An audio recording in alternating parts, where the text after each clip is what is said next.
Ganapate Namaha. Om Gam Ganapate Namaha. Alrighty, so here we are. There's a lot of energy shifts at this time. That's why it's taken me a little while to put it all together.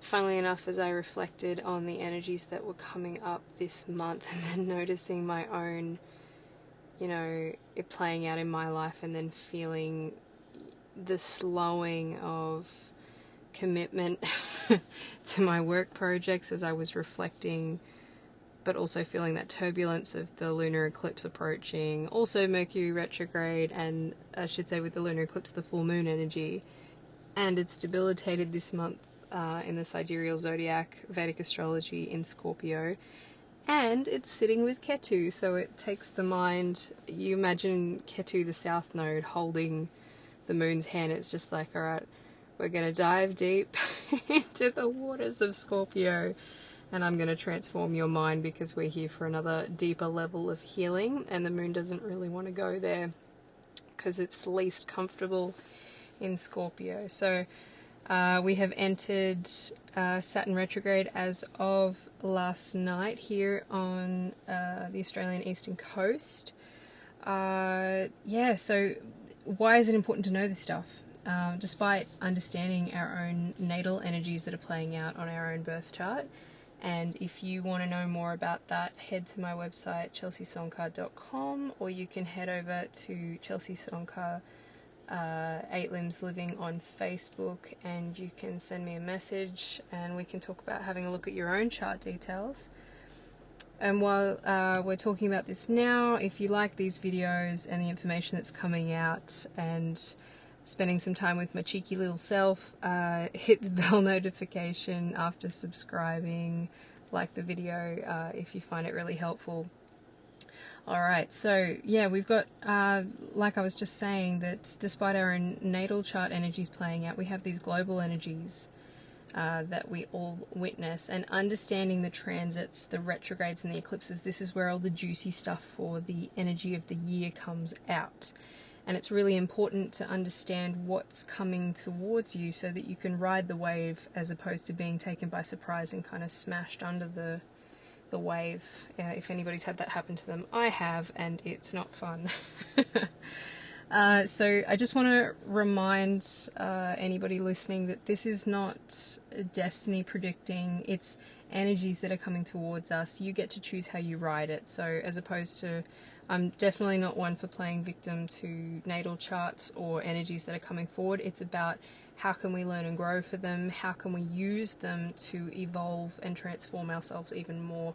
And if we're in a lull period, which is very much what's going on at the moment, it's a time of reflection, how can we evolve ourselves during this time so that when we do birth anew, and I know definitely here on the eastern coast of Australia, in the southern hemisphere, we're in winter now, which is traditionally, if you're following the circadian rhythms, winter's a time of, and when you think about the full moon cycle as well, it's a time of death. It's a time to be reflecting. It's a time to go in, as opposed to those in the northern hemisphere that are in spring, just about to emerge into summer. They're in their heightened pitta period, and we have gone into our deep vata time. I know I saw, what was it, on the weather app on my iPhone the other day for snow forecast yesterday, which was really interesting. I didn't see it, but it said that it was possible. Alright, so when you're not sure how to deal with these things, we educate ourselves. So for example, we don't go into a test without studying for it. That's how you master your natal charts and the transits that are coming up. So I'm going to cover in this video Saturn Retrograde, which began yesterday, the dates that goes for, and the energy from the sidereal zodiac. If you follow Western astrology as well, the tropical zodiac, I believe at the moment it's in Sagittarius, and you want to compare energies, I'd love you to pop a comment below. I've discontinued from following the energies this year because I just found that Vedic astrology for myself personally, I was able to relate to it much, much more. But if you're finding that things are coming up, just sitting in observation and noticing the two different energies at play, I'd love to hear your thoughts on it in a supportive and communicative, loving manner for those of us that you want to share that with. Alright, so also Saturn retrograde happens for half of the year, and also if you're interested in learning more about where your Saturn is in your chart, send me a message and I'll send it back to you, and that's a free service I'm happy to do to let you know a little bit more about what's going on in your own chart at this time. Depending on the house and the sign that it's sitting in, you'll have deeper meanings of this particular Saturn retrograde coming out. We're also going to go into Mercury Retrograde, which happens at the end of this month on the 30th, and the energies that come up with that. And of course we're going to go into the full moon in Scorpio, which is debilitated this month, sitting with Ketu, the south node. We're going to go into the mysticism and the stories of how Rahu and Ketu came to be, and also explain what a lunar eclipse is and what the energies are at that time, and how to navigate that period that we're about to enter, that portal of energy that will be there for the next, strongly for the next 2 weeks, but kind of hanging around until the beginning of July. So just how to handle those energies at this time. I'm not going to touch base on Jupiter retrograde in this particular video, but if you want to know more information, I'd love you to pop questions, thoughts in the comments box below, because I do read them and it helps me go deeper into things that you want to know about and how I can help support you on your own journey. Alright, so let's dive in. Here we go.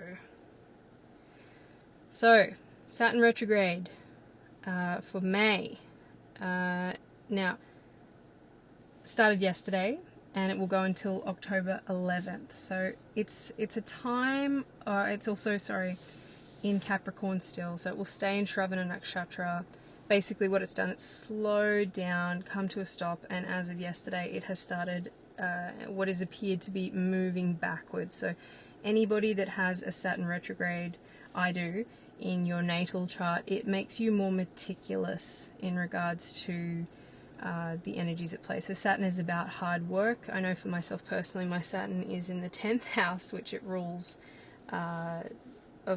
it's organization, it's hard work, but when it's retrograde, it makes you a little bit slower than what Saturn usually is, and it's about getting, more detail orientated. So a Saturn retrograde period is the energy of getting really clear and internalizing our long-term commitments. So what do we want to destroy? What do we want to continue working on?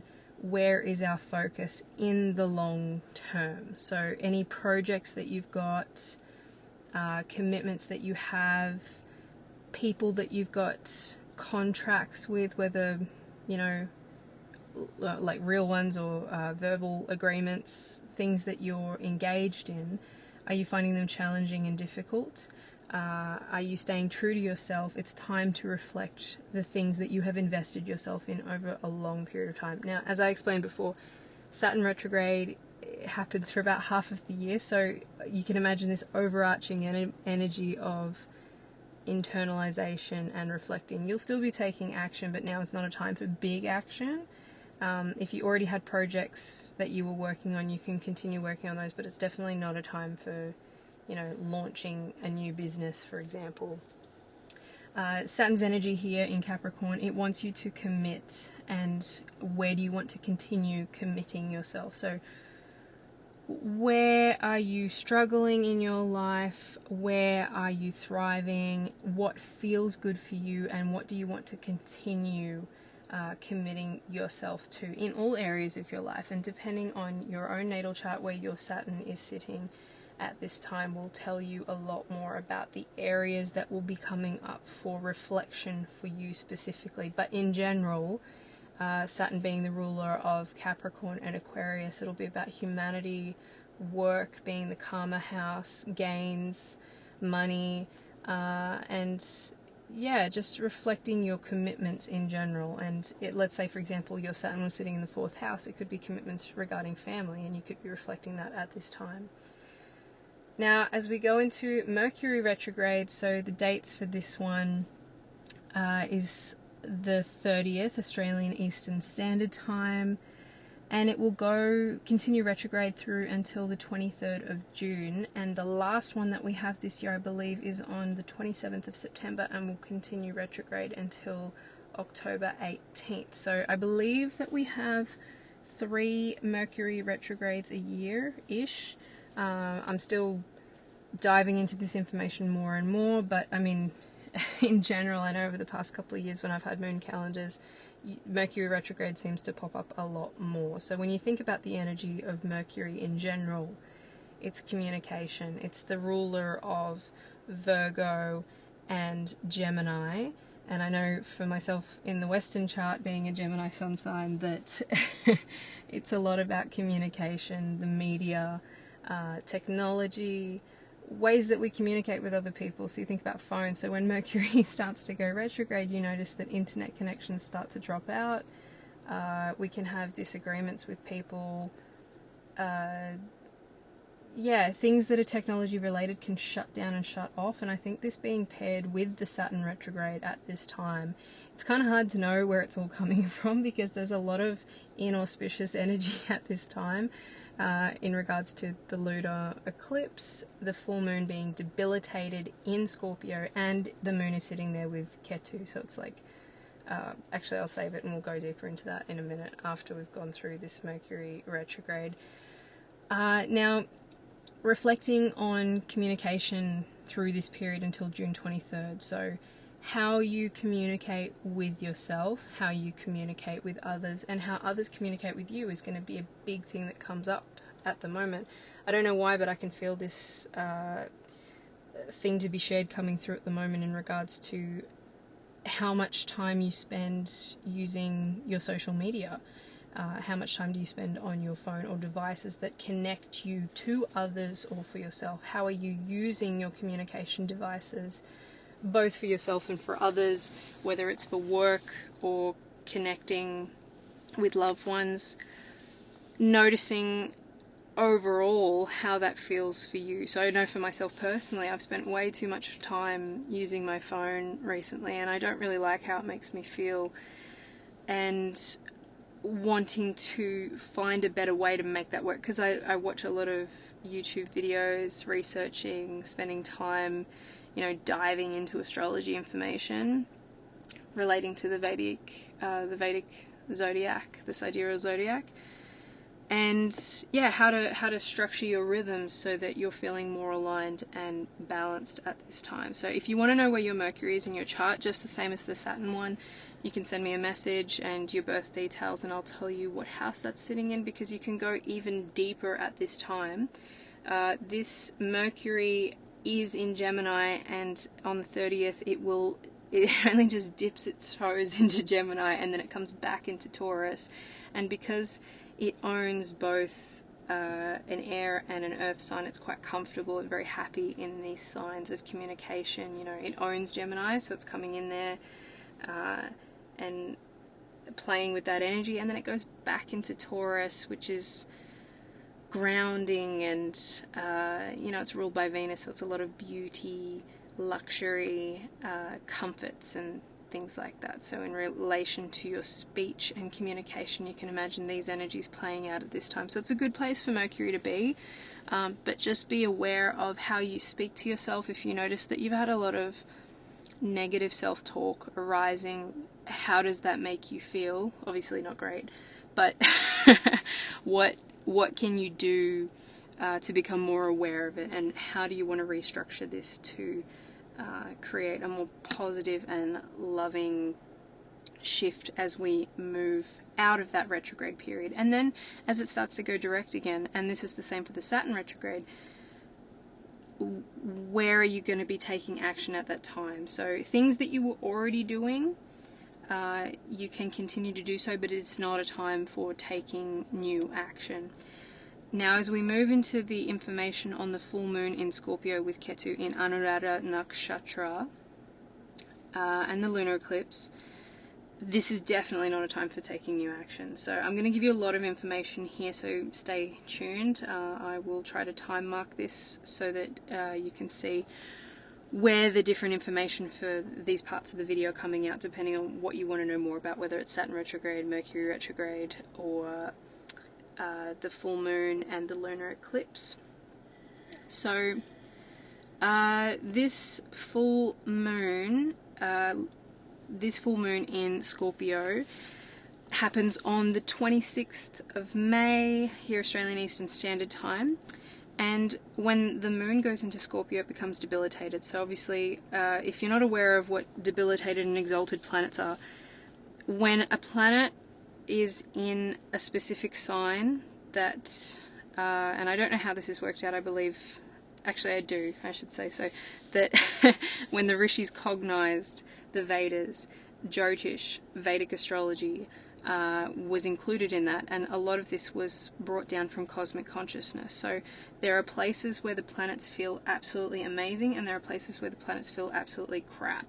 And for the moon, that is in Scorpio, and it's because the moon, being the mind and the emotions, the mother, these energies that play out within us, we all have it. When it's in Scorpio, it's in the deep waters, it's ruled by Mars, so it's that hot water, you know, it's not a comfortable place to be, and I'm not talking jacuzzi kind of hot water, it's hot water.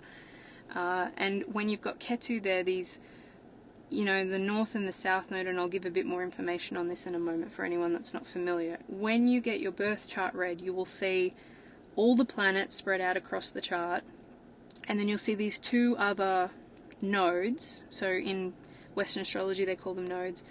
They're calculated points in the sky, and in Vedic astrology they're called Rahu and Ketu. And these particular energies, as I will describe in a moment,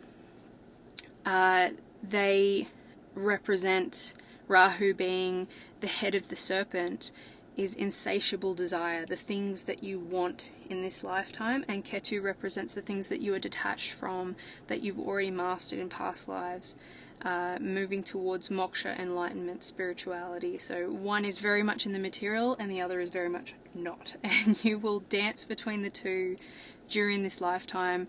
As you go further towards Rahu, when you feel uncomfortable or things aren't going your way, you will dance back towards Ketu, where you feel comfortable and safe and what you know, but then your desires will come back up again and you'll dance towards Rahu. So that's the energies that play out with those nodes, and you need to know that so that we can explain what happens with the lunar eclipse this month. Because Rahu and Ketu, while the moon is debilitated in Scorpio, in Anuradha Nakshatra, they are in their exaltation sign, so they are very much the masters of the energy at this time. I haven't seen any other videos this month where anybody's mentioned this, but I think it's really important for anybody that watches these videos to know that Rahu and Ketu are exalted. They are the kings, the queens, the energies that are mastering this play out at this time, and the moon is not having a great time. It's being very much controlled, especially by Ketu this month in Scorpio, because they're in conjunction. So the 26th of May we enter this time loop where the lunar eclipse happens, and I just want to go over the nakshatra that this is in the star, because each month I talk about the moon sign and the energies that are going out, or playing out rather I should say, at this time. Anuradha is ruled by Saturn, so it slows the emotions down, and it's represented by this lotus. So you imagine this bulb emerging from the muddy waters and blossoming. So it's come from hardship and reaches a place of beauty. It's also about this energy of extending the hand of friendship. So strong attachments can happen, strong passion for the things that one is doing, the people or projects that they're involved in. And again, even though the star itself is ruled by Saturn and slows things down, Mars is the energy of Scorpio, so you can imagine passion. It's that fire and water, steam, hot water, and a scorpion, you know, is the energy of Scorpio. It stings. It buries itself underground, and again, being a water sign, this month Ketu is really taking the moon deep into the waters, the hot waters, so that we can heal our emotional bullshit, basically. So I know for myself personally, like, I'm in a Mars Mahadasha that's about to end, so I feel my own Mars activated at this time, because depending on like the signs that Mars rules in the chart, you might find that your Aries houses are also somewhat activated, but knowing where your Scorpio is at this time, where your Mars is and what it's activating, and just being aware of those energies. And again, you can message me and ask, and I can tell you where that specific planet is, to give you some more insight if you're curious to learn a bit more about Vedic astrology and the energies that play out for you specifically at this time. So we can have a tendency to overextend ourselves energetically with this particular star in Scorpio. Doing art, singing and writing are really important because it's a sign of devotion, and if you have any emotional turbulence arising, becoming present with yourself, which sometimes can be easier said than done, but taking a deep breath and going, come back into the present moment, and just, you know, especially when you're in nature, I find it's a lot easier to do that. I'm actually sitting above the Murrumbidgee River right now in Canberra, and it's a great place to do this because my mind is way clearer and I was able to get present enough to be able to do this video with all the energies that were arising this month. The message for this full moon in this sign is devotion to transform emotion. So if we don't know or are not aware of the energies that are rising, it can become an emotional time. When we devote ourselves to something, someone, and I'm not talking about relationship and giving ourselves far too much to other people where we are burnt out energetically and then become emotional. I'm talking about dancing, you know, celebrating yourself, whether you do spiritual practice and really throwing yourself into that at this time. That is going to be really important, especially as we move through the eclipse season to the solar eclipse that will happen on the 10th of June. As we look deeper into this particular nakshatra, Anuradha, the deity that is symbolized here is Mitra, which is one of the 12 Adityas, the sun gods, which is traditionally he's worshipped with Varuna, another one of the sun gods, but Mitra represents the divine embodiment of honesty, contracts and laws, and the holder of cosmic consciousness. And the symbol that is represented by this nakshatra is the lotus, so it's the journey and the transformation from obstacle, the muddy waters, setbacks, and the power to succeed in overcoming as it's blossomed and comes out in this beautiful flower out of the muddy waters. It's also the power of Shakti. So Radha and Krishna, you think of Radha Shakti, the power of worship, how she worships Krishna. And that the message here is that love is the first step, that only then can devotion, flower. If your love grows deeper, you begin to call the other, your other, God, cosmic consciousness, the higher self, and falling in love with that. So as we devote more at this time, we go deeper and the hidden truths are revealed. So we hold space for the self and see the hidden messages of this Scorpio full moon that's debilitated coming to the light. Now, I just want a warning, the lunar eclipse is safe to look at. The solar eclipse is not. If you're not sure, just don't look at them at all.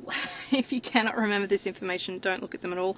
You might see people around your city with telescopes starting to look up at the sky.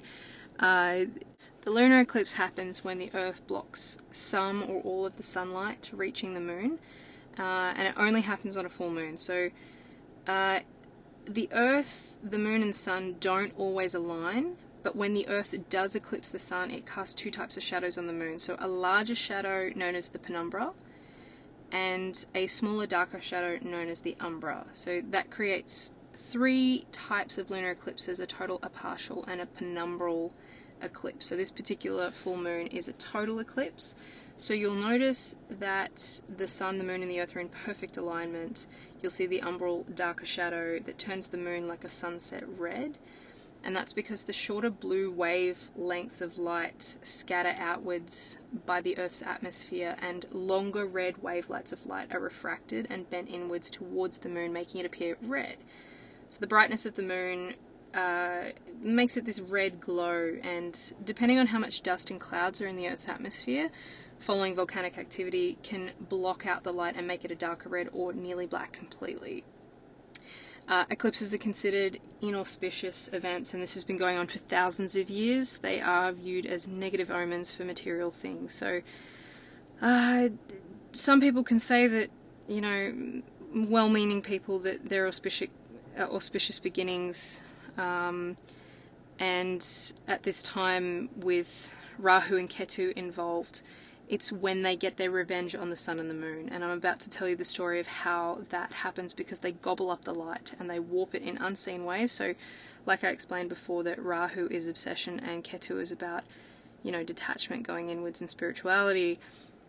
They also have this dark side to them, a shadow side, that it's a really good time to go deeper into your spiritual practice. It can be powerful for transformations when you focus it in a devotional way regarding spirituality, and especially with Ketu involved with the moon at this time, it's about transformation for the mind. It's a good time to stay in, to meditate and do your inner work, because the veils are thin at this time, and it's a really good time to connect to your higher self and spirit. No major decisions at this time. Big shifts can fall through, so new relationships, jobs and contracts, you might notice that if you embark on something at this time, and I know someone who's very near and dear to me applied for a new job in the last few days, and we worked out that that trial period would start within the eclipse period, so we're just curious to see how that's going to play out. Do not, on the day of the eclipse or a few days surrounding it, start an important project, sign contracts, make big deals, just as I was explaining. So the 2 to 4 week period that the eclipse window is there is really not a good time for taking any major decisions. If you've already started something, you can continue working on it, but if you've got a new idea, I know I'm working on some stuff for my business, it's not a time for launching big things. So this particular eclipse will be seen in North America, Australia, Southeast Asia and South America. The annual solar eclipse that happens on the 10th of June will be visible in North America, Europe, Asia and Northwest Africa. So at this time, because you can see the moon during the daytime, a lot of people will still be able to see this even if they're in daylight. However, those that are in the southern hemisphere should be able to see this lunar eclipse at the night time.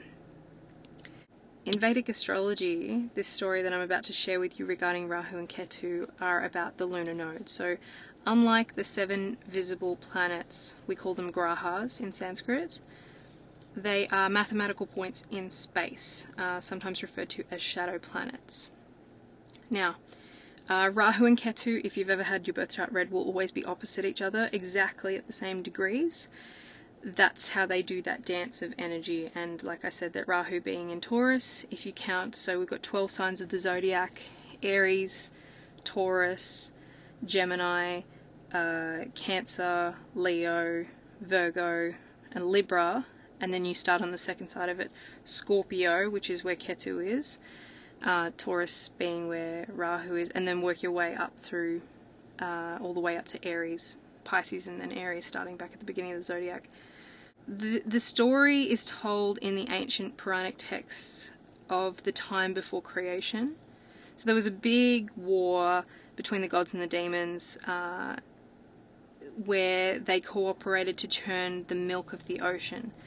And by doing this, this Amrita, the nectar of immortality, was created, but the gods intended for them to have it alone.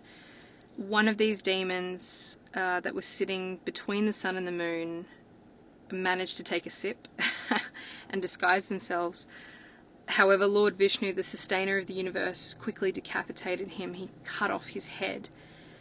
And this became Rahu, the serpent demon, without a body, and Ketu became the tail. So you think about it, a head that is the obsession, and the body that, you know, has no mind, has no desire, were immortal because they took these sips. So Vishnu needed to find a place for them and place them in the sky as these nodal points.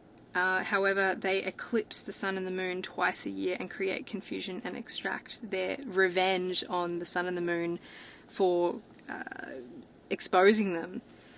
And it's all about this, the illusion that we are separate from the universal law of creation and misunderstanding our true nature. So you can really use the time of the eclipses to better understand yourself and your higher purpose when you go deeper into your spiritual practices and understanding the energies that are coming up to play. personally, when I looked at the full moon this month and I could see it was debilitated, instead of going, oh, debilitated full moon, oh, eclipses, oh, Saturn, Mercury, freaking out, it's a time for the mind to go deeper. And then when you know where your moon is in your own natal chart and understanding what areas of your life are being asked to go deeper in, despite the energies that are playing out in Scorpio, it just makes it a little bit easier to navigate, especially when you're feeling quite turbulent or the energies are, activating within yourself. Like if I close my eyes and I take a deep breath and you just allow your mind to just calm, you can feel these underlying vibrations and energies that are giving you messages constantly, but you can't hear them unless you get really present. And understanding, we can really use any of these planets or the shadow planets to better understand ourselves and navigate our life. Again, like I said at the beginning of this recording, Vedic astrology is not about, telling you what your destiny is and that is it. It's about, it's a GPS system. You don't have to follow the map. There are different paths that you can take, but it kind of tells you what mountains are coming up ahead. If it, I know that GPS don't do clouds, but it's like a weather system. It's just like, okay, these are the themes that are playing out at this time. How do you want to manage it? Where do you want to go with it? How do you want to make the best of this time and evolve yourself? And a very dear mentor to me, Matthew Patty, said to me earlier this year, that you can use these periods of introspection to really, advance and evolve yourself, so that when you come into a sun period, and when I say sun, I don't specifically mean the star, the planet, but a time of light and being out in the world, that you are in a much better position than had you not done anything at all. If you spend, all winter at home on the couch eating potato chips as opposed to dedicating some time to do your favorite kind of exercise, when spring and summer comes, you're going to be in a much better position than if you did nothing at all, is what I'm trying to say. So if you would like to know more about the energies that are playing out at this time, I'll put out a video of the solar eclipse in the next 2 weeks to give you a better understanding of all the things that have come out. I'd love to hear your comments and feelings over this time. If you're feeling challenged, let me know. We can touch base. If you're a little bit confused about what's going on and you want to go deeper into understanding your own chart and the energies that are there, send me a message. I'd love to go through that with you and be your guide and support system. And yeah, so that's all the information for this month. I know these videos always end up being a bit longer, but this one had so much to go through, and next month's video I'll explain more about the Jupiter retrograde in Aquarius back into Capricorn, and we'll also go through the solar eclipse. But it's exciting because these are new energies that we can use for transformation. And if you're anything like me, I'd rather be honest and say, I found it quite challenging myself recently. A lot of stuff that when I think about the debilitated full moon, the mind, the emotions in Scorpio, and my own moon specifically being in Sagittarius, smack bang between Uranus and Neptune, that, it's really, I know for me personally, in that, my own, because I'm an Aries ascendant, that 9th house, that I can feel, the spiritual inclination for the mind, but also higher learning and harsh transformations, wanting to go deeper into higher spiritual wisdom, but then the emotional overlay of this particular full moon in Anuradha that kind of puts like a layer on top of that cake, to give me a better understanding of, okay, what do I need to reflect on and slow down at this time, and the energies that are out of play. So there was a lot to talk about this month. Any questions, I'd love to hear from you. Hit the bell notification, like it if it was helpful, and you don't have to subscribe, but you can if you want to. I'd love that. And I look forward to touching base with you soon as we go through this lunar eclipse period. And stay safe, ground yourself, be present, and do things that make you feel really good. Have an action plan for this period, because that's what I'm here for. I'm here to help you, and we're all in this together. All right, I'll leave it there. Big love.